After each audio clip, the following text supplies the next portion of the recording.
Hola, ¿cómo están?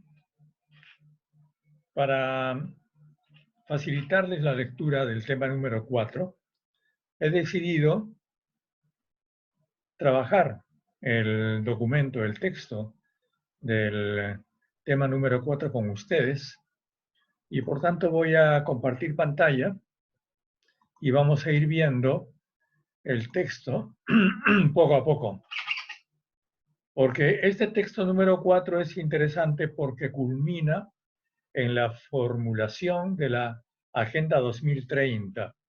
Y la Agenda 2030 a su vez es muy importante porque se supone que a ella se sujetan las políticas sociales de todos los 190 países que son miembros de las Naciones Unidas y por supuesto entre ellos el Perú.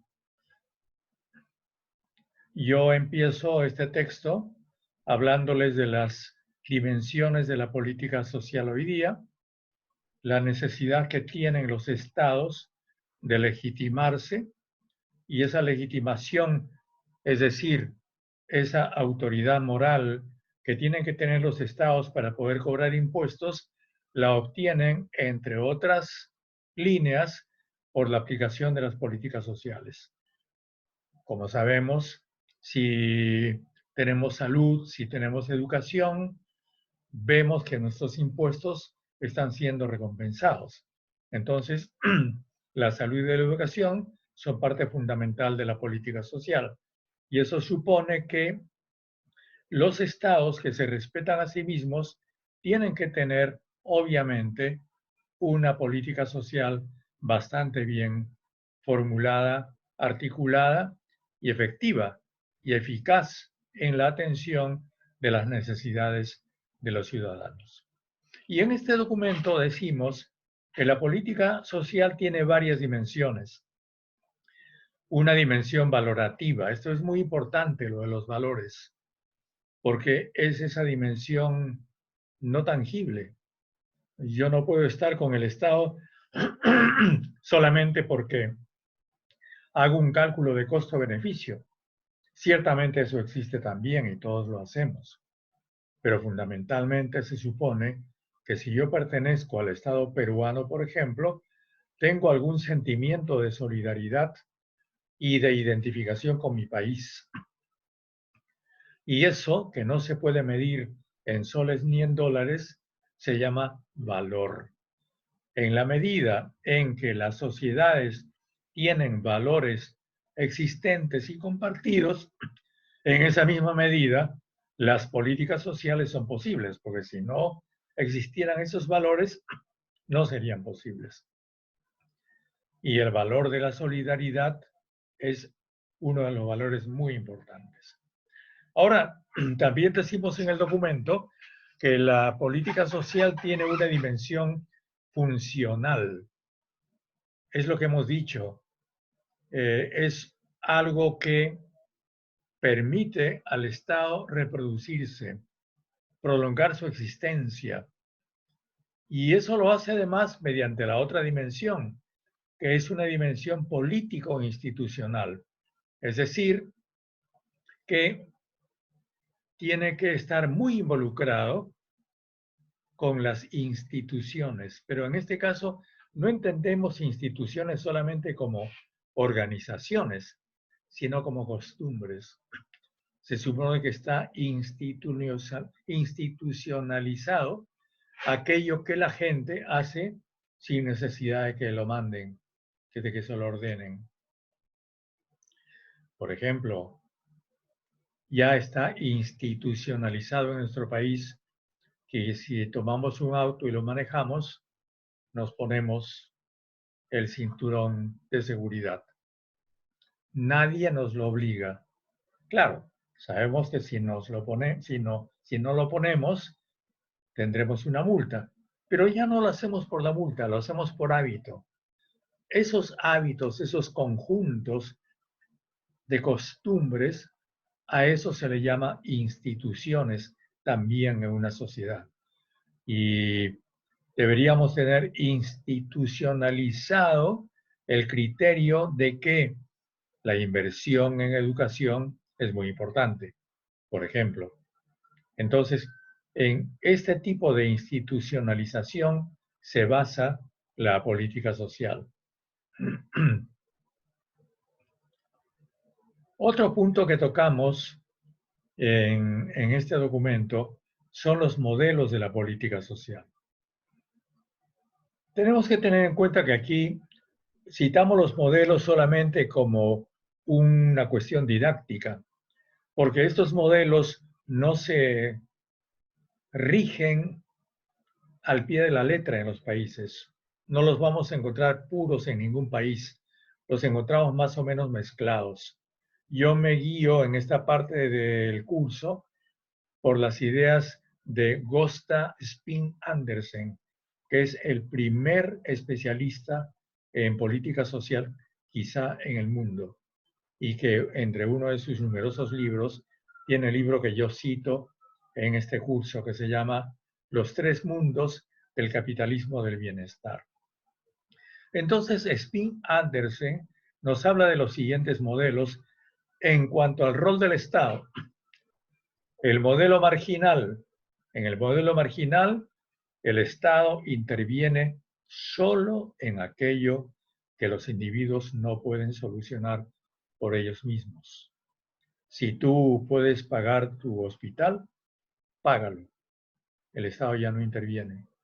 Interviene solamente en el caso en que uno no pueda pagar el hospital, por ejemplo.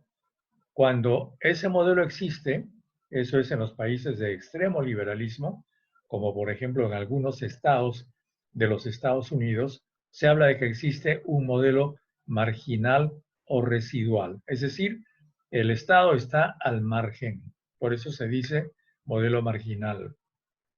También se dice modelo residual porque el Estado interviene solamente en el residuo de las actividades.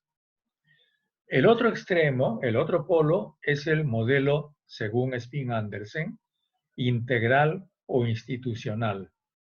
En ese modelo, el Estado no reconoce ningún límite fijo para sus compromisos. Es decir, se ocupa por supuesto, cuando hablamos del Estado, no estamos hablando del gobierno, estamos hablando de todos nosotros, de toda la población organizada en el Estado. Entonces, todos nos estamos ocupando de todo, de la vivienda, del empleo, de la educación, de la salud, etcétera, y el bienestar en general. Y lo financiamos.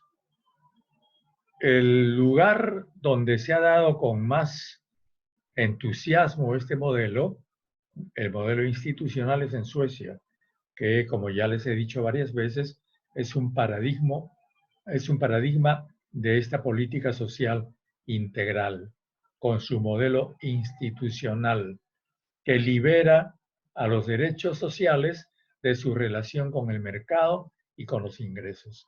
Es decir, uno puede no tener ingresos porque perdió el empleo, porque cayó en quiebra o lo que fuere, pero eso no significa que pierda su derecho al hospital, su derecho a tener una clínica si se enferma, a tener un seguro si se accidenta, etcétera, etcétera. Entonces, y por supuesto también estos modelos institucionales son muy importantes en lo que se refiere a la jubilación. Garantizan una jubilación digna. Entonces ya tenemos estos dos modelos que son más o menos extremos, digamos, y entre ellos hay muchísimos otros, por supuesto. Ahora, el mismo Spin Andersen nos habla de el financiamiento. Y en cuanto al financiamiento de la política social, que es muy importante, puesto que sin dinero no existiría la política social, en cuanto al financiamiento tenemos varios sistemas. El sistema socialista de Estado, que es un sistema universal que abarca toda la población de cada país. Luego el sistema bismarckiano, que es un sistema cerrado, es el sistema clásico del seguro social, que conocemos, por ejemplo, en el Perú. Es decir, están asegurados solamente aquellos que pagan contribuciones. Los que no pagan contribuciones, no. Entonces es un modelo restringido solamente a los afiliados. ¿Y quiénes son los afiliados? Los trabajadores que cotizan. ¿Y quiénes lo financian? El Estado, los empresarios y el Estado. ¿Y quién financia el modelo socialista de Estado? El Estado mismo, pero por supuesto con los impuestos que todos pagamos. Por lo general, estos estados que tienen este modelo socialista de Estado imponen contribuciones muy fuertes a sus ciudadanos. Por lo general, en Suecia, uno paga entre el 40 y el 50% de sus ingresos para financiar el estado del bienestar sueco. También existe el modelo socialdemócrata, que es un modelo mucho más suave, que también existe en otros países de la Unión Europea, como por ejemplo Francia, España, ¿no? Está basado en un fuerte aparato tributario también y sobre la base de un consenso entre sindicatos, empresarios y gobierno. Hay que decir también que el modelo socialista de Estado no existe solamente en un país como Suecia, existe también en otros países, como por ejemplo Cuba. Cuba que en este momento tiene un modelo totalizador y existió en los países comunistas de planificación centralizada que pues fueron disueltos en los años 90, 91 del siglo pasado. Entonces diferenciamos el modelo socialista de Estado, que es un modelo universal basado en impuestos de los ciudadanos, de el modelo bismarckiano, que como les decía, es un modelo cerrado, y el modelo socialdemocrático, en el cual ya existe un fuerte aparato tributario y a la vez un acuerdo permanente, un consenso entre los sindicatos, los empresarios y los gobiernos. El modelo liberal combina los impuestos con las contribuciones, con la inversión privada. Es lo que tenemos en el Perú, donde tenemos clínicas privadas, clínicas públicas, clínicas de la seguridad social, de las Fuerzas Armadas, etcétera, etcétera. Es bastante disperso este modelo liberal. Y pues en el resto del mundo existen combinaciones de todos estos modelos. Hay otro capítulo de este tema en que me refiero a cómo se diseñan las políticas sociales y me refiero sobre todo a las Naciones Unidas, porque recuerdan que cuando hablamos del Estado, dijimos que la soberanía del Estado había desaparecido prácticamente, que ahora los estados contemporáneos tienen una soberanía limitada porque sus políticas están determinadas o influidas en gran medida por organismos internacionales. Uno de estos organismos internacionales, de los más importantes, son las Naciones Unidas. Y por tanto es interesante que nosotros veamos, y espero que estos párrafos los lean ustedes detenidamente, cómo es que cada uno de esos organismos técnicos de las Naciones Unidas, como UNICEF para niños y niñas, FAO para la alimentación, la OIT para el empleo, etcétera, etcétera, van diseñando internacionalmente con sus técnicos las políticas públicas respectivas que después son adoptadas en cada uno de los estados. Y todo esto se verifica a partir de procesos de discusión internacional en los cuales es importante la realización de las conferencias de las Naciones Unidas y las cumbres de las Naciones Unidas. ¿Cuál es la diferencia? Conferencia de las Naciones Unidas es aquella reunión a la cual asisten los embajadores de los países miembros de las Naciones Unidas. Cumbres son aquellas reuniones a las cuales asisten los jefes de Estado y de gobierno. Por supuesto que más importantes son las cumbres que las conferencias. Hemos destacado varias cumbres que se vienen realizando desde hace muchísimos años. Muy importante para la política social fue la Cumbre Social de Copenhague de 1995. También para la formulación del concepto de desarrollo sostenible, que veremos en otro capítulo también de este curso. Fue muy importante la Cumbre de la Tierra en 1992 en Río. Y luego las Naciones Unidas se acostumbran a reunirse posteriormente a cada cumbre para hacer el seguimiento. Seguimiento significa decir qué se cumplió, qué no se cumplió. Y tanto la Cumbre Social de Copenhague como la Cumbre de Río de 1992 han tenido Copenhague más 5, Copenhague más 10, Copenhague más 15, Copenhague más 20. Igual Río, Río más 10, Río más 20. Y también otras conferencias como la de Beijing, por ejemplo, que fue la conferencia de 1995, si no me equivoco, sobre los derechos de la mujer. En fin, entonces, estas son rutas de conferencias. De ellas son muy importantes para las políticas sociales aquellas que se refieren a los derechos de la mujer, al medio ambiente y la Cumbre Social de Copenhague. En el mismo documento, entonces, yo hago una descripción de los principales componentes del sistema de las Naciones Unidas y los tipos de acuerdos que tienen las Naciones Unidas, donde están las declaraciones, los programas de acción, los compromisos y las metas, que van de lo menos comprometedor a lo más comprometedor. Las declaraciones son solamente eso, declaraciones. Los programas de acción ya proponen una ruta para la acción y la aplicación de esas declaraciones.